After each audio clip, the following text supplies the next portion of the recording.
Ben, my good friend. Holy cow. We've got something to be excited about, I think, on this episode of the podcast. I think we do. I think we need to lead off with a certain topic which will bring you massive joy. One or two things.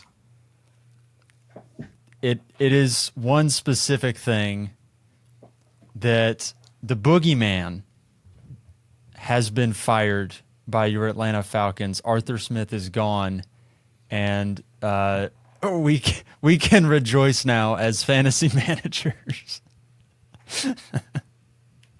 Yes! He can no longer hurt Kyle. He is off limits. You can't touch him anymore.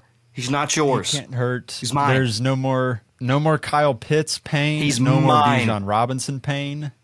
Kyle is officially off the weekly weenies until further notice. Until his poor play puts him right back on the weekly weenies list next year.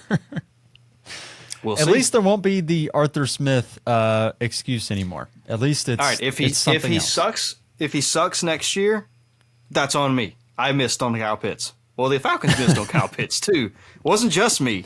But if he sucks next year, all right, I'll give it to you. He's not good. But until that time comes, I'm all in. I'm back. Kyle Pitts is back. Drake London's back. Bijan's back. The Atlanta Falcons fan base has hope again. It's amazing. Yeah, I think at the very minimum, we can just say that there won't be any weird shenanigans anymore in terms of player usage. Jonnu Smith. Why is Tyler Algier getting the ball 17 times and Bijan, Pitts, and London have a combined 4 touches? Exactly. Why? Yeah, Jonnu Smith had something like 60 or 70 targets this year. I would assume that will go away. I would like to see him cut. This is the funniest stat that I was sent at any point in the lead up now to the offseason. Somebody sent me that the Falcons did, in fact, target their tight ends more than any other team in the NFL. Bull and crap. Kyle Pitts was still awful. Bull crap. And all of it, I mean, again, it's like if I was your NFL quarterback and I targeted you 15 times a game, you would suck. Yeah. So Desmond Ridder is out there, and guess what? He sucks. He's not good. So 15 targets from Desmond Ridder, it doesn't get you much. We'll say that. It does not. He's not a good player. I have nothing against Desmond Ridder as a person, but I have a lot against him as a player. Kyle Pitts did end up with 86 targets this year. Unfortunately, Jonnu Smith had 70. And Jonnu Smith wasn't even with us the entire season, I don't think. No, y'all traded for him in the offseason from the Patriots. Did we? Or signed him, one of the two, I don't know. Are you sure? I'm pretty sure. Let's find out. Jonnu Smith played 17 games this year for the Falcons. Okay. I guess so. Maybe I'm wrong. I just don't remember getting him in the offseason. It was one of those like under the radar acquisitions where obviously you don't think about it, but yeah, the target distribution here, there were 491 of them to go around, which is not a big passing pie to start with. But then you go 107 to Drake London. That's, okay. He should be your top targeted player. That's fine. Kyle Pitts was your second most targeted with 86. Bijan Robinson did have 83. Not bad. But then you see Jonnu Smith, 70. Mac Hollins, Van Jefferson, Kaderil Hodge, Tyler Algier, Scotty Miller. That was one of the biggest reasons. I mean, obviously if people say anything, but the general consensus is, I mean, obviously he misused, Kyle Pitts, and Bijan Robinson was one of the biggest reasons he got fired. And then the hill he chose to die on was his quarterbacks. His refusal to go get somebody, and he's like, I can make it work with these guys. when they're this bad, you can't. And that was what, in the end, did Arthur Smith in. Was his refusal to go get a quarterback. And maybe the fact that he cussed out Dennis Allen because they ran the score up on him in the final game of the year. Legit, I was so happy that happened. Because when it did, I'm like, all right, he's definitely gone now. Like, he's fired. That was so. I mean, I fully understand not appreciating the fact that the Saints lined up in victory formation and then scored a rushing touchdown. I get being frustrated. It wasn't Dennis Allen's fault, though. That was a player it wasn't. call. That was Dennis Allen came off looking really stupid when he was like apologize, like just at the end of the just don't say anything. Just be like, you know what, it is what it is. Like, I mean, why are we apologizing for scoring in a game where the idea of the point is to score points? Do we get mad about scoring? I don't know. I thought that was so stupid. It was such a weird situation. I was always a fan of Steve Spurrier back in the day, and he would run up the score on people, and when people got mad at him, he would just be like, okay, stop me. Exactly. I won't score on you if you stop me. But until that happens, like, what do you want me to tell those boys out there to go out and take a knee? No. We're going to go out there and try to score every time. That's the point of the game. 100%. The whole purpose of the game of football is to put. There is a certain level of sportsmanship, which I get, but Dennis Allen didn't have any control over that. Jamal Williams, as much as I didn't like him last year because he stole points from DeAndre Swift, the players like him. He had not scored this year. They wanted to get him in the end zone, so here we are. Yeah, they made the call on the field, so not Dennis Allen's fault. What a really funny way for the season to end, though. That was just perfect. It was so good. Just a nice way. I was going into that game, and I need two things to happen. I need the Falcons. I needed them to lose in epic fashion, and they did. And I was like, I need the Bucs to make sure that they win the division, so there's no chance we get into the playoffs. Wouldn't that have been the worst if y'all ended up winning that game in a roundabout way? My tone would be totally different right now. That would have been just brutal. I think you have the 8th overall pick for the third year in a row. We won't ever be bad enough to get a high pick and get a quarterback, but we won't ever get a good enough quarterback to really take us anywhere in the playoffs. We are stuck in that middle, and it's awful. Maybe you can be or do what the Panthers did last year and trade up to the number 1 overall pick from way down there and trade way too much to do it. And then so let's make sure we trade Bijan and Kyle Pitts plus 2 firsts and go get Caleb Williams. Exactly. I could. Yeah, that's another problem. Is who are we going to get at quarterback? I don't know. It's not going to be worse. But it literally is not going to be worse. It is not. A few other coaches got fired so far. There's probably more axes to fall after we record this. But as of this moment, Ron Rivera and Mike Vrabel have also been fired. Rivera doesn't surprise me. Vrabel definitely does. Yeah. That was interesting. That took me by surprise. I was shocked. I knew that there were rumblings coming out of that building that Vrabel wasn't necessarily happy. And obviously they didn't win a lot of games this year. But Mike Vrabel covered up a lot of warts. That roster, we said going into the season that was the worst roster in football. That team was bad. Yeah, still is. It's terrible. Levis may end up being a quarterback of the future. I still don't know yet. But they have a terrible offensive line. They have a horrible secondary, no pass catchers. Derrick Henry's about to walk out into the sunset. I saw a story or whatever where Henry essentially has told all his teammates goodbye. So he knows he's not re-signing there. Yeah, he's expecting to be gone. Vrabel's leaving. I think what's very interesting is a lot of people expect Bill Belichick to be out as the Patriots coach. And assuming that's the case, Mike Vrabel feels like a very easy hire for the Patriots.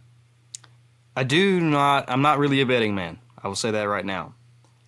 But I would place a largeable amount of money a large amount of money on the fact that I think Vrabel's going to the Patriots. Yeah. If I had to bet on one place, that would be the one. The Chargers could also benefit from some Mike Vrabel, because I think what we know about Vrabel is that he gets the most out of his teams, and he hasn't always had great teams, but he has gotten the Titans to the playoffs several times with, let's face it, just limited rosters. Imagine what Ryan he could do Tannehill with is a not the superstar quarterback to get you there. It's not. He is not.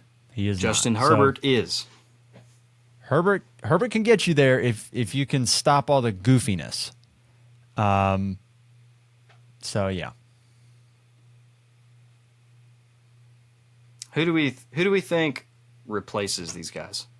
Obviously, we think Vrabel's going to the Patriots. We think. Yeah. Do you think the Commanders will just bring Bieniemy in, or is he going somewhere else? That I don't know. I haven't gotten, and this is so funny because Bieniemy feels like he's up for jobs every single cycle, and just doesn't ever get a job offer for whatever reason. I haven't heard Bieniemy's name coming up for the Commanders job. I keep seeing. I haven't really heard his name up from any jobs, really. I haven't either. I keep hearing that they're going to go hard after Jim Harbaugh.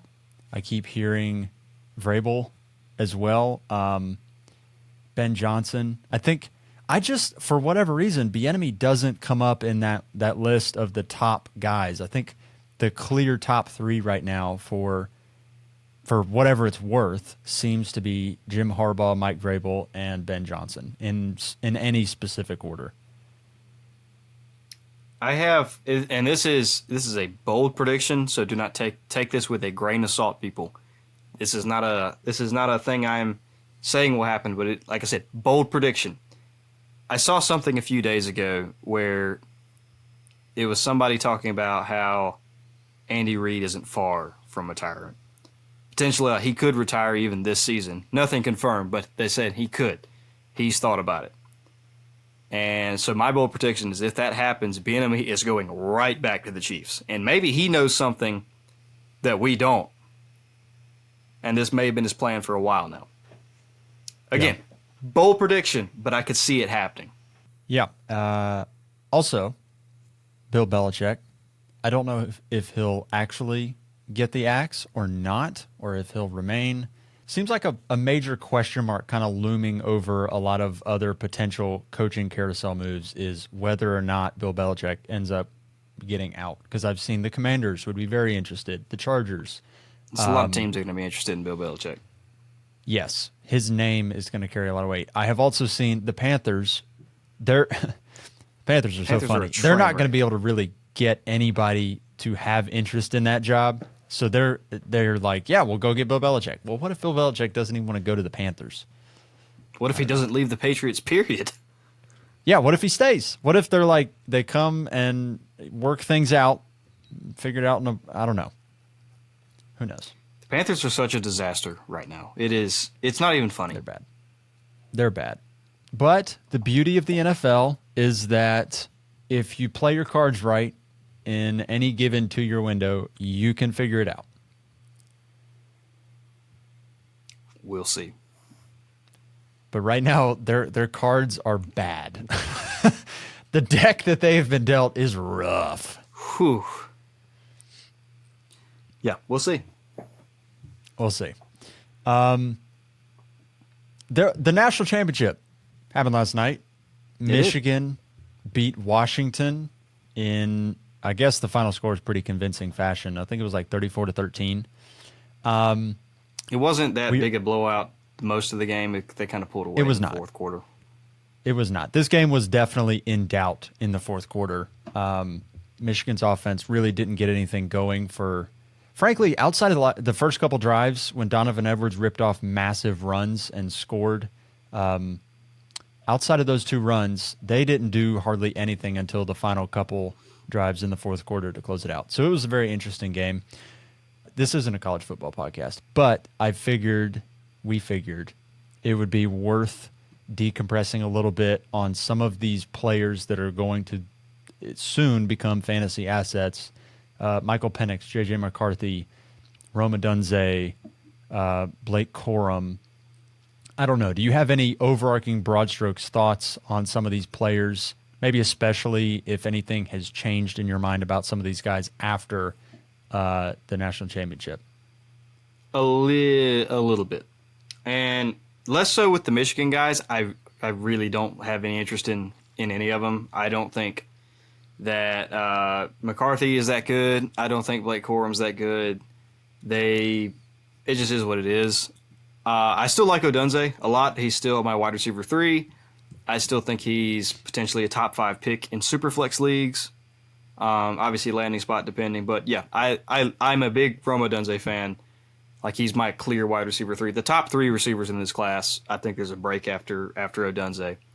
But Penix was the one that I was paying the most attention to, because going into this game, and I guess I still do to a certain extent, I was like, I really liked Penix. I'm like, if he goes out there and balls out in this game, like, I'm going to be super in on Michael Penix. And the reality is he didn't.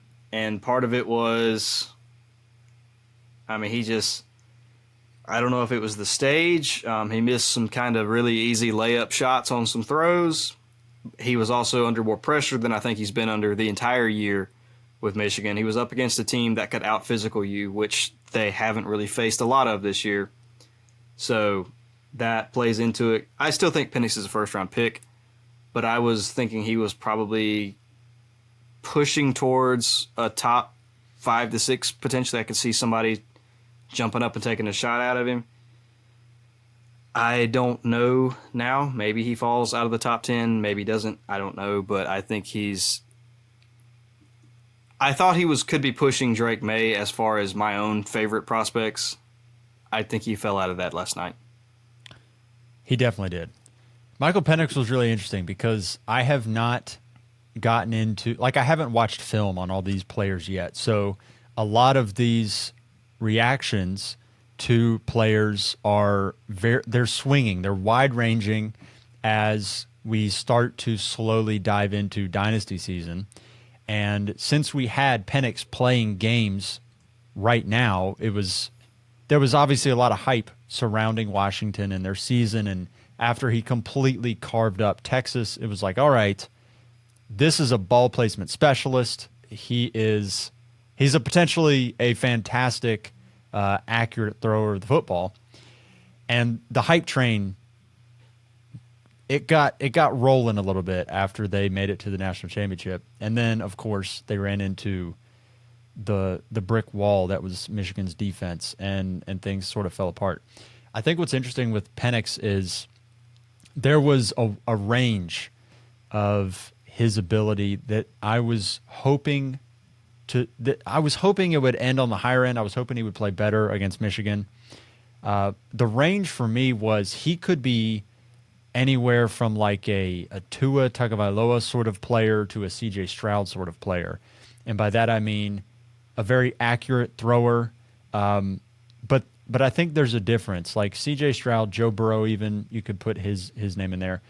These players are guys who are accurate, and maybe some, they would be couch potatoes, would consider them game managers, but they're like elite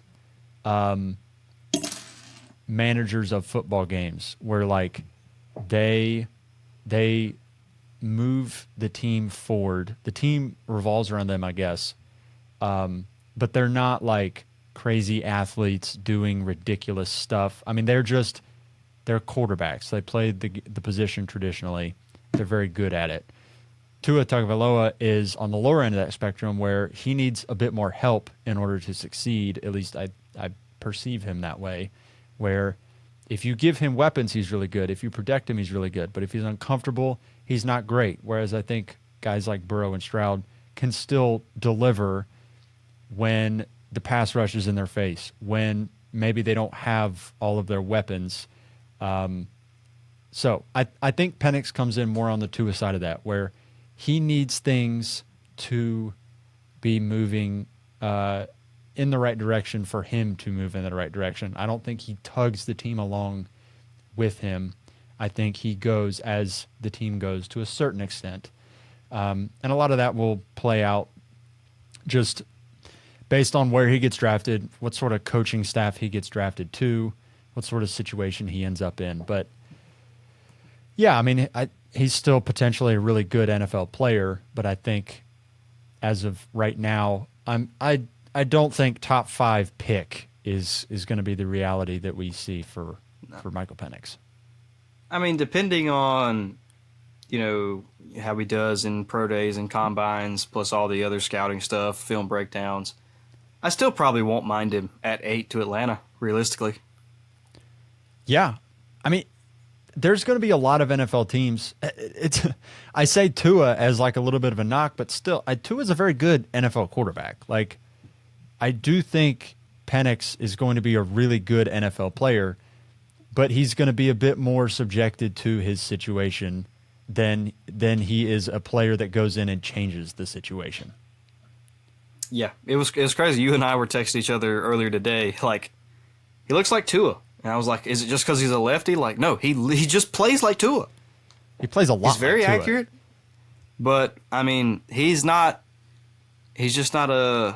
I hate to say it like this because I don't mean it in a bad way.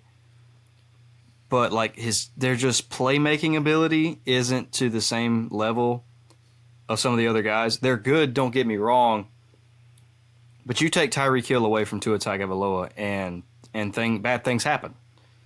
Yeah. Whereas, I mean, you take Jamar Chase away from Joe Burrow, he can still go win a game. Or you take Tyreek Hill away from Patrick Mahomes, like they can go still win games. Yeah. Some of these other guys here, I agree. I think Odunze is really, really good, and I think that was reiterated against Michigan. Like, he's a stud. I don't know if you felt this way about it, but like Michigan took away Polk and McMillan. Like they, to me, did not. I haven't looked at the stat sheet, so I don't know how their stats, I guess, came out. But like they didn't do anything in my mind's eye. Like trying to remember that game, Odunze still got his, like was still really effective.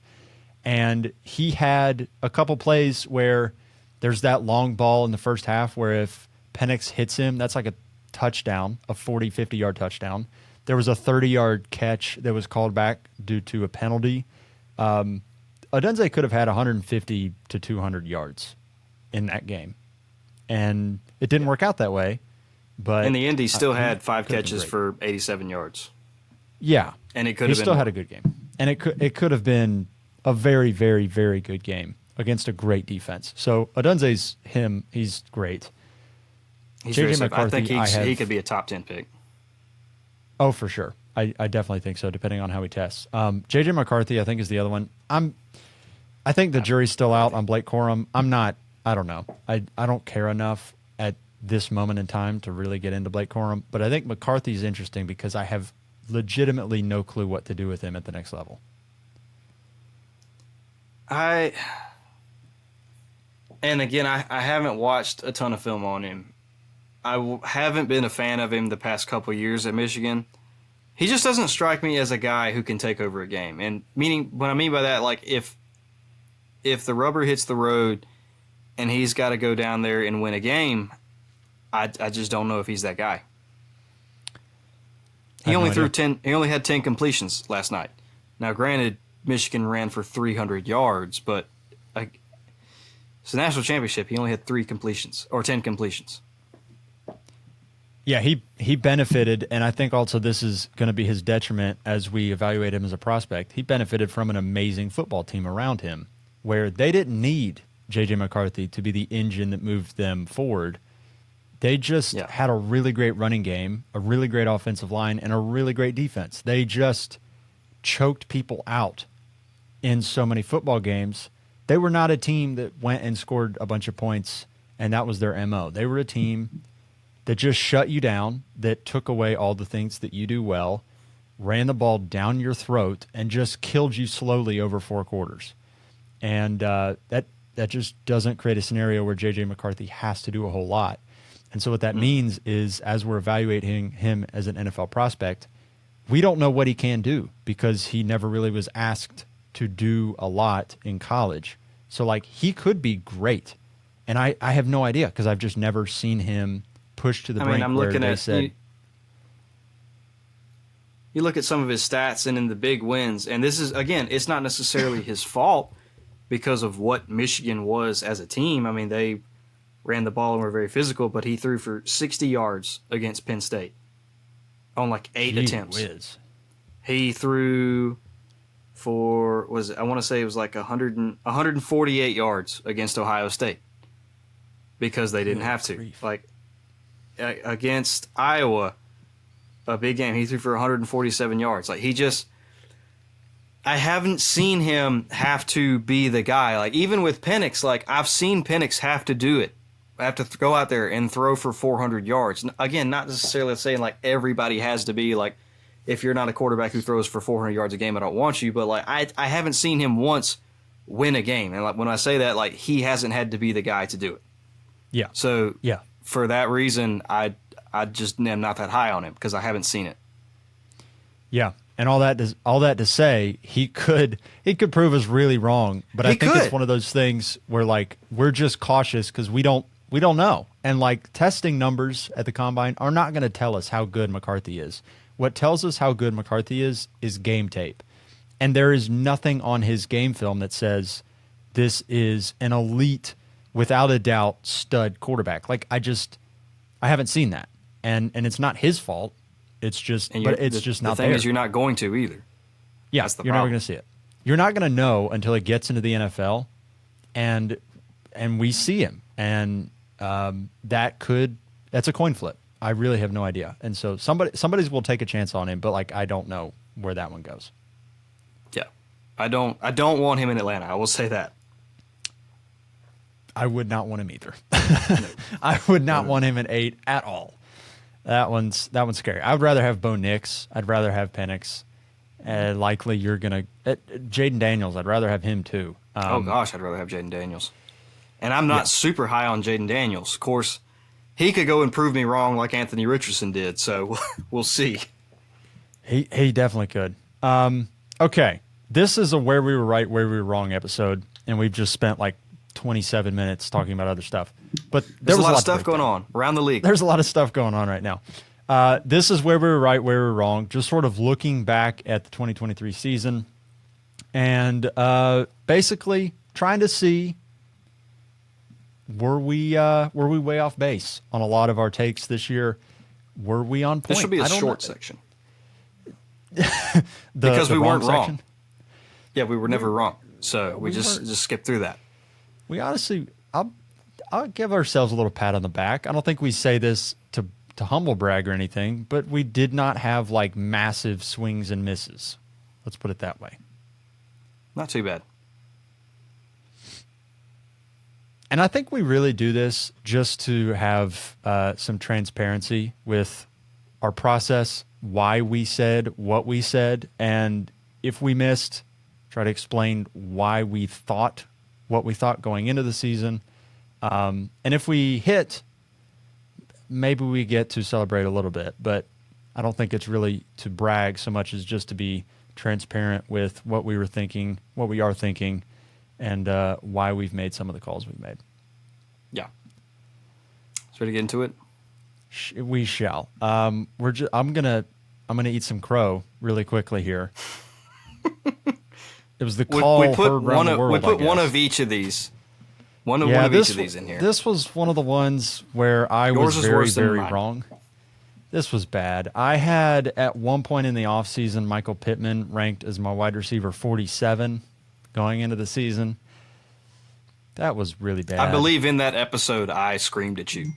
You yelled a lot at me, and for good reason, because Michael Pittman finished as the wide receiver 13. There was a sane reason for the ranking. There is no say that. sane reason to put a top 10 receiver to rank him that low. There was a sane reason. It was incorrect, but there was a couple. There was many layers to it. Layer number one was I projected Anthony Richardson to start the whole season. Layer number two, I did not project Anthony Richardson to be a very good passer in his rookie year. Remember the discourse on Richardson coming into the season was potentially could be a train wreck as a passer. We have no idea. He's never really been a great passer. In college, he's just a freak and tested incredibly well at the combine. And so had a bright future, but we didn't know what he was going to be day one. So I projected the Colts to not be very good passing the ball. But I did project Michael Pittman to have a massive role in the offense. I projected him. I think it was a 28% target share. He ended up at a 27% target share. So, like, his role, I projected correctly. Don't pat yourself on the back here. I projected his importance in the offense pretty much on point. But what I did not project was Gardner Minshew being the quarterback for much of the season. And 28% of Gardner Minshew's targets versus what I thought Michael Pittman was going to get for most of the season, those are two different things. And he was good with Anthony Richardson, too. Let's not miss that either. He was. I was wrong on Richardson initially. I think Richardson was a better passer initially than I thought he would be. And so there was a lot of small misses that led to a giant, holy crap, Josh thought he was the wide receiver 48 and he was wide receiver 13. It was a boo-boo. That was rough, and I was wrong. Very sorry. Don't worry, I was wrong too. And I've come around on it now. I've seen the error in my ways. And I guess to a certain extent I wasn't necessarily alone here, but it was more of I took a long time to come around on Puka. You were in on him like week 1 or 2, like after you saw one game of him, you're just like, oh, okay, this guy's legit. And I was like, hold on, let's pump the brakes. Cooper Kupp is on IR. I want to see him with Cooper Kupp, and I was slow to get there. I'm like, just trust me, Cooper Kupp's gonna end up being the guy. Cooper Kupp is gonna take the roll back. He's gonna get back to 15 targets. He's gonna do this, and he just didn't. I mean, he still had a good role, but Puka didn't go away when he came back. So I was definitely too slow to come around on Puka and missed out on getting him in a lot of places. Yeah, I'm not going to give you a ton of crap about this because there were reasons not to be super in on Puka immediately. I happen to not believe in any of them. I was just like, I watched him play and I was crazy. Like, oh my gosh. I thought you were nuts. You thought I was nuts. My God, Josh. You were like, calm down. But then it just kept happening. It was like week 2, again. You're like, you prefer him or Jackson Smith and Jigba. I'm like, what are you, nuts? No, you aren't. Yeah. You had this one right. I got a little. I mean, sometimes you'd rather be a little bit lucky than good, and I do think there was, there's a little bit of luck involved there. But when you come out week 1 and have 10 catches for like 140 yards week 1 or whatever it ended up being, it was 10 catches for 119 yards, and then they went and played the 49ers. That's what it was. He came out against Seattle and was really good. Obviously, 14 targets, 10 catches. That's awesome. But, it could have been a fluke. We've seen Sammy Watkins before. But then they go and play the 49ers. That was a low blow. I'm sorry. They played the 49ers, and he had 15 for 147. And I was like, all right, I've seen all I need to see. That's incredible. So, yeah. And then he was just really good when Cooper Kupp came back. It was just great. It was awesome. Yeah, Tutu Atwell had a few good games in there, too. So I was sitting there like, I mean, come on, Tutu Atwell's playing well. You really expect me to buy in on Puka? And then Cooper Kupp came in, and he dropped from like, 17 points per game to like 16.5 points per game. So like nothing really happened. So Puka is extremely good. I was too slow to come around on him. I'll just let you have a pass on that one. I think that's okay. Okay. You can't have them all, but that's okay. No. Here's another one. The rest of these, both of us messed up on these. Yeah, we were collectively a whiff on this one. This is, if we had to have like a real boo-boo this year, it was Miles Sanders. Oh, yeah, that one hurt. You've gotten here. I didn't remember this, but we had him ranked at 15. That sounds right, but that's rough now. You see that one and you go, oh, God. I don't even know where he finished. I think it was around running back 52. It's bad. And it was because he flat out lost his job. Straight up. He's a backup. He was terrible. He got injured. That was part of it. He got injured and then tried to play through it and was really bad playing through it. And they said, you know what? Chuba Hubbard is better than injured Miles Sanders. And then Chuba Hubbard played halfway decent the rest of the season. And they said, all right, we're just gonna keep it rolling with you. Chuba it was kind of like a Najee Harris, a Jalen Warren situation, to where Sanders and Harris just look sluggish, and Chuba and Jalen Warren, like straight up, they have more juice than the other two guys. They just look better. Yeah, I mean, we say that, but then Najee Harris did look quite good after they fired, what's his face, the offensive coordinator that was terrible. Ask Jake, he'll know. Yeah, he Canada, Matt Canada. There you go, Canada. Yeah, they fired him, and Najee Harris was quite good after that. I don't know if that's related or not, but that's what I'm saying it is. I traded my late first-round rookie pick for Miles Sanders in the league because I needed a running back. That rookie pick turned out to be Zay Flowers. So no. That one hurts. Oh, no, Ben. That's... To be fair, on this show, we generally put our money where our mouth is, and I did. And that was a roll of dirty pennies, let me tell you. We also got super in on Calvin Ridley in the pre-draft process. We thought he was going to be awesome. Go ahead. Well, I guess after the full season, you look at it, he finished as a wide receiver 18. I think we had him ranked around 15-ish. 15 or a little higher. And we both said like he's got wide receiver, not one overall, but like he can be a wide receiver one. That's his upside. So, yeah, I think with him, the numbers at the end of the season aren't egregiously awful, but he missed so many touchdowns. And I think by proxy also Trevor Lawrence was not good, but there's a clip circulating right now on Twitter. It's just a compilation of the almost touchdowns for Trevor Lawrence, and it's a 2-minute long clip. Just Fantasy play after play. Fantasy guys on Instagram, they do a series of missing points, which I think is fascinating. Every week I read it. And I think Calvin Ridley was like by far in all of fantasy the number one guy in missing points. Yes, he was. I think he still ended up with 1,000 yards and 8 touchdowns. So it doesn't look horrific. But I think the two takeaways for Calvin Ridley were, one, he just got really unlucky with touchdowns, even though he had 8 touchdowns, which is really weird. But also, he struggled mightily to beat press man coverage this year. There were several games when he would get matched up with a physical corner, somebody'd put hands on him, and he would just be taken out of a game, which it's not what you want to see from a receiver that is really good. He's an awesome route runner. Like, I would never not say he's one of the best route runners in the league. But he's just, I don't know if it's just not, maybe not necessarily not strong. He can't. If a guy can stick him at the line, he struggles to get off. Yeah. Last one here, Tony Pollard. Yeah. We're going to take our boo-boos here with Tony Pollard. We thought he could be like a top 10 running back. I think I got as high as RB6. I think that was about as high as I got on Pollard.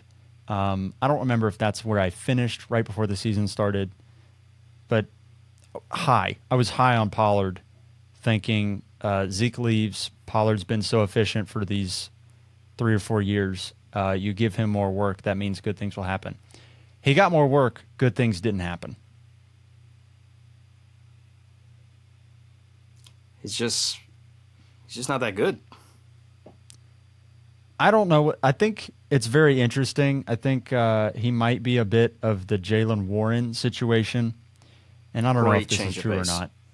Great change of pace guy, but not a bell cow back. I think Tony Pollard benefits from having another bruiser back in the backfield to do some of the ugly work that a running back needs to do.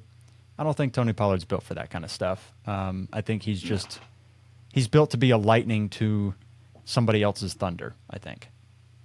Yeah, it was like every time they got down in the red zone too, I was like, "Oh shoot, Tony Pollard's about to score," and he just never did. He didn't at all. It just turned into a CeeDee Lamb touchdown every single time, it felt like. Yeah, Or Jake CD Ferguson. benefited mightily from Zeke being gone. He did. He absolutely did. Okay, that was the gross stuff. How about we talk about where we were right? Yeah. Because this is the let's fun see part. where we won. Why don't you lead us off? Hit us with that first one that we're going to pat ourselves on the back and say we got right. Number one, you know I got to give it shout out to Jahmyr Gibbs for being dead right on him. We thought he had super high upside. He was actually at one point the running back 6. It took a while of longer than you want for him to kind of get going, but once he did, he was absolutely that guy. I don't have the stats in front of me, but I would love to see like what he was from like week 7 on, because he had to be like top 5 from week 7 on. I will pull it up. Because he was very slow to get going, but once he did, I mean, he was scoring 20, 20, 24, like 19, 24. Like it was awesome. And so we projected him to finish, I think, at running back 9, and he finished at running back 10. So I'll take it. Top 10 running back. Most 15-yard runs among rookies. Second in targets per game. Jeez. There's no way to slice it. Like Jahmyr Gibbs is a beast. And yeah, we were right to put him where we had him. Yeah, so from week 6 to 18, he was the RB5. Yeah. Figured he had to be top 5. And that was kind of a caveat with him. Like everybody knew, like give him a couple weeks to get it going. It took a few more than you were willing to, but if you were able to buy low on him, you probably won your league. Yes. Yeah. If you could have weathered those first few weeks, that first month plus where David Montgomery was really, really good and Gibbs just was inconsistent, you could see it, but it just wasn't translating to fantasy points. If you could have weathered that, you probably feel great about Gibbs. I know a lot of people had Gibbs and just felt like he was terrible for them this year. And like the truth of it is, he was not consistent, but he was still really good. He was far more consistent over the later half. There was still some ebbs and flows, but he sort of established his floor, I think, of around 9 or 10 points, whereas like beforehand it was really low. But his ceiling, he showed it off. I mean, he can go out there and have 150 yards and 2 scores. Yeah. And he got a red zone role. It was after Montgomery's He did. injury, I think.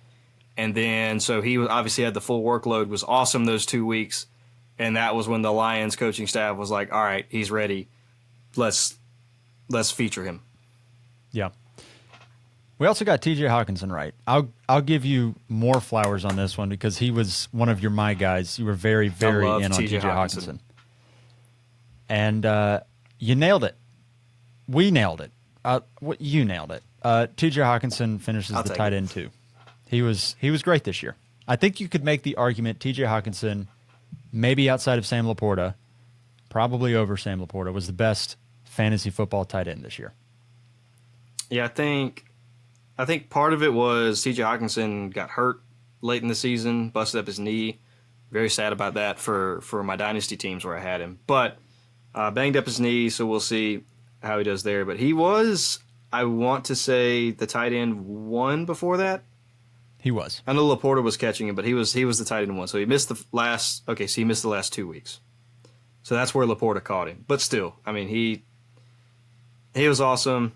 I mean, even with no Kirk Cousins, he was just a safety blanket for whoever the quarterback was. Obviously, Justin Jefferson missing time helps, but I mean, he was dominating even when Jefferson was there. So Yeah, he was awesome. pat ourselves on the back. My guy for me, T.J. Hawkinson, balled out. We also were not very high on Quentin Johnston coming into the season. Probably, Thank goodness. it was probably due to the fact that Keenan Allen and Mike Williams were ahead of him in the rotation. I think if we would have known Mike Williams was going to get hurt early in the season, we might have been fooled into Quentin Johnston a little bit. That being said, we definitely did not love him as a prospect coming into the league, and it just felt weird. Like he had some measurables that were really good, but he had some weird stuff that was just like, I don't know if he's going to translate, if he's going to pan out. And he was very bad as an NFL receiver his rookie year. Yeah, if you had, obviously we didn't like him, like you said, but if you had told me that everything was going to happen the way it did without telling me like how the stats or anything would go, I would have been way higher because like I don't like him as a prospect, but like if he's going to succeed, this is how he's going to succeed with a top 5 quarterback and like an awesome role because Mike Williams goes down in like week 3. And he didn't. Like at any point, he was never good. Like if you could have just told me he flashed somewhere like, oh, well, he had a 100-yard game here and a touchdown. Like, okay, that's fine. He was bad the entire season. Yeah. He only caught 31% of his contested targets. That's not very good. I saw, too, he had the second most contested targets in the NFL of any rookie receiver. And he caught only 31% of them, so that's not great. He also had a 0.8 yards per route run, which is essentially it's just a stat that kind of gives you a pretty good barometer of a player's role in the offense. How much do they produce requisite to the amount of routes that they run for their team? And 0.8 is a very, very bad number. The best players end up at like 2.0 plus. So 0.8 is obviously less than that. I found 2 worse yards per route run rookie seasons since 2019. 2. Less than 0.8. Those 2 were from Tyquan Thornton last year. And forgot about him, honestly. I did too, because he disappeared because he was bad. The other guy was somebody I legitimately didn't know who they were. It was somebody named Keyshawn Jackson, or Keyshawn, however you say it. Never heard of him. He was really bad. Does he in 2019. Does he play? Who's he play for? He's not in the league anymore. I genuinely do not know who it is. Oh, dear. That is not a good sign for Quentin Johnston. No. So, oh, boy. Well, at least Quentin's got first-round draft capital, so he's got that going for him. He does. He does. He will be around a little bit longer. Maybe he can figure it out. There is that old adage that Devontae Adams was really awful in yards per route run his first year. Maybe it was even 2 years. He was very bad starting his career and then obviously turned into what he turned into. I guess it could happen, but Johnston was pretty rough. He's doesn't catch very well. He's not as fast as you would think because, like, coming in, people thought he was kind of a physical freak. Like, okay, even if he's not, amazing catcher, like, oh, he's super fast. He runs like a 4.55, which is, I would expect better from a freak. Special. Yeah. Jackson Smith and Jigba runs about that, but when there's so many other holes in his game, like he doesn't run good routes, he doesn't have good footwork, he can't catch with his hands, like all you are is big at this point. Yeah. Yeah. You're big and you have a good quarterback, but like if you're not good, then that doesn't mean that you're going to produce good numbers. Yeah, so I don't wish bad things on Quentin Johnston. I really don't. But it's going to be he's going to have to do a lot in year 2 for me to change my tone on him. Yeah. Here's another just a rapid fire section of players that we specifically said, yeah, that you should fade at different points in the offseason. We said not to draft Ramondre Stevenson at his ADP. He finishes the RB35. Said don't draft hurt, Kenneth but Walker. He wasn't producing before he got hurt either. Yes. Probably due to the fact that the Patriots are awful. But, that's neither here nor there. It's one of the reasons we faded him. Yeah. See the writing on the wall, people. Yeah. We said fade Kenneth Walker at his ADP. He ended up at RB19, which I guess isn't terrible, but he was a 3rd-round pick, so not amazing. This was maybe like the best. Oh yeah, we got this one right. Kadarius Toney. I don't know if you remember the hype around Toney, Ben, in the offseason, but it got a little bit hot. I was for none of it. No, we said do not, under any circumstances whatsoever, draft Kadarius Toney at his ADP. He is currently, or I guess finished, as the wide receiver 108 in fantasy football. I think Kadarius Toney at one point got up to 5th and 6th round, like Yes. ADP, and I wasn't taking him obviously I wasn't taking him there, but like you and I both weren't taking him like if he fell to 9th and 10th round. Like we were just flat out willing to miss on Kadarius Toney. Like if we're wrong, we're wrong, but the floor is so low, and we just didn't see a ceiling to where. Like even if we missed on him and he goes out there and has 800 yards and 5 touchdowns, like okay, well that's not going to make or break you. And Right. he wasn't close to any of it. Yeah, he was bad. Another one, we stood on a box for this one. Dameon Pierce. We said, nope, no way, no how. They brought in Devin Singletary, and it felt like, and I think the reasons we faded him were not the reasons he ended up not being good. We faded him because we thought the offense wasn't going to be great because they drafted a rookie quarterback. They were very bad last year, and they brought in backfield competition. So it was like, okay, it's going to be a low-volume offense. He's got competition. He doesn't catch passes. The offense ended up being good. They made the playoffs. C.J. Stroud's awesome. Spectacular offense. But Singletary stole his job. Flat out. Wasn't even close. Like Singletary was a 3-down back. Yeah, Singletary was awesome down the stretch, frankly, and Dameon Pierce sort of disappeared. Yeah, I don't have much to say other than that.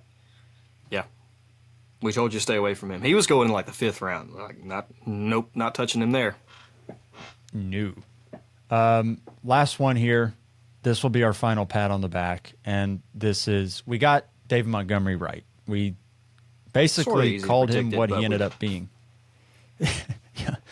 We said he was the next Jamal Williams, which I guess if you were to make a comp for the 2023's version of 2022 Jamal Williams, it ended up being David Montgomery, who didn't catch a lot of passes, was fine as a runner, a good runner, not like incredible on the ground, not a Nick Chubb sort of season, but just scored so many touchdowns and ended up being a pretty decent fantasy football asset. Yep. He didn't score as many touchdowns as Jamal Williams, but he also catches more passes than Jamal Williams does, so that kind of helped even it out a little bit. He was like the RB13 in half PPR, scored 205 points. Last year, Jamal Williams was the RB8 in half PPR, scored 225 points. So about a 20-point difference between the two. But also, Jahmyr Gibbs proved he's better than DeAndre Swift. I will be the first one to admit that. Even though I love Swift, Gibbs is better. So the fact that Montgomery still scored 20 points less than Jamal Williams in competition with a better back, I mean, that we were pretty much right there. Yeah, I safe to say we got that one right. Yeah. So that's where we were right. That's where we were wrong. That's the process. I guess the reasoning behind what we did this past season, and hopefully we'll do pretty well next year. Gotta get some money. Oh, go get some shmoney. Make that money, boys. Anything else? Did we miss anybody? I guess. No, we were correct on every other player. Perfect. Wonderful. Yeah. Flawless execution this year outside of Pollard, Ridley, and Sanders. Oh, amazing. We'd love to see that. We're going to just chalk it up right now. We won a lot of championships, didn't we? Nope. You would think. You would think. I won my work league. I have that. I got that going for me, but do you care? Not even a little bit. Not a chance. Not at all. I hardly even set a lineup in my championship in that one. That was just I won. Cool. Great. There was too much other heartbreak going on for you to okay, I want to redraft with people I don't even like. Great. I was too busy getting my soul taken in the playoffs by the last game of the week. 2 weeks in a row. It was just... Will Aaron Jones forever be one of your least favorite players? I can't stand him anymore. Yeah, you're done.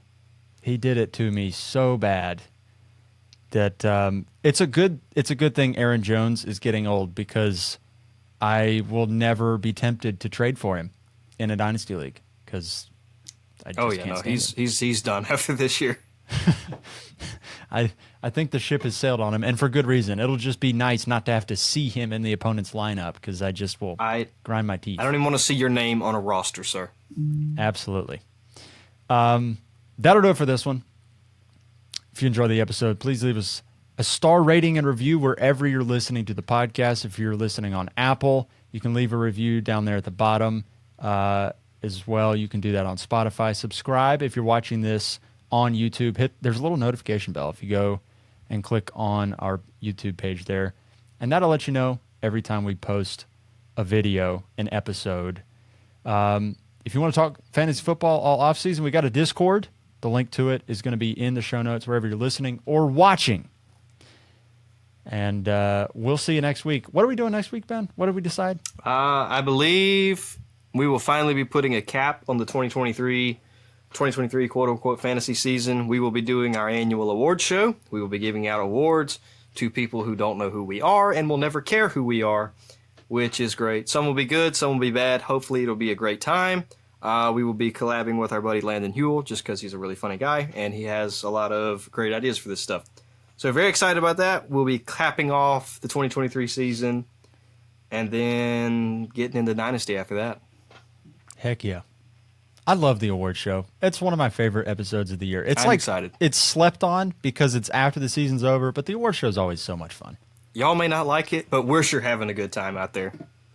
It's like when your little kid is up there, playing in the church choir or whatever. Like, he's having a good time. Nobody else cares, but he's happy. Yeah, he's smiling. He's good. He's staring off into space, maybe picking his nose a little bit. But it's great. Everybody's happy. Yeah. Fun times.